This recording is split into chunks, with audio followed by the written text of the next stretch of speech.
हाल हमारा जो गंगा दशहरा है वो 9 जून दिन बृहस्पतिवार को 8:21 से प्रारंभ होगा और 10 जून दिन शुक्रवार को 7:26 प्रातःकाल तक रहेगा। ऐसी मान्यता है कि ज्येष्ठ शुक्ल पक्ष दशमी को हस्त नक्षत्र में स्वर्ग से गंगा जी का आगमन हुआ और सर्वप्रथम स्वर्ग से गौमुख से निकलने के बाद वह हरिद्वार में आई। गंगा दशहरा वाले दिन यदि हम गंगा में स्नान करते हैं, गंगा माँ का पूजन करते हैं, तो हमारे सभी प्रकार के पापों का हरण हो जाता है। गंगा स्नान के दिन हम गंगा पर जाएं तो गंगा स्नान का नियम है कि पहले हम गंगा माँ को प्रणाम करें और फूलों से उनका पूजन करें। ये नहीं कि इसी तरीके से सीधे गए और गंगा जी में स्नान करने के लिए प्रवेश कर गए,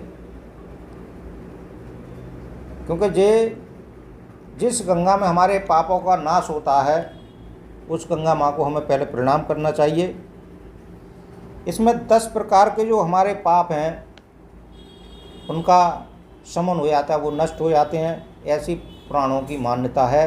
3 प्रकार के कायिक, 4 प्रकार के वाचिक और 3 प्रकार के मानसिक जो संताप हैं वो हमारे दूर हो जाते हैं,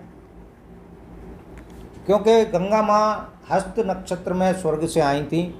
तो जो हमारा हस्त नक्षत्र है वो 9 मई के लिए ही है और कर्क राशि का इसमें यदि बुध होता है तो बहुत बढ़िया योग मान लिया जाता है।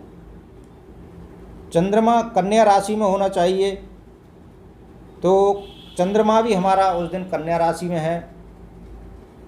इससे एक विशेष प्रकार का योग हमें प्राप्त होता है और हमें गंगा जी में स्नान करने के बाद गंगा का पूजन पुनः करना चाहिए। ओम नमः शिवाय, नारायणाय दशहराय गंगा ये नमः, इस मंत्र का जाप करना चाहिए।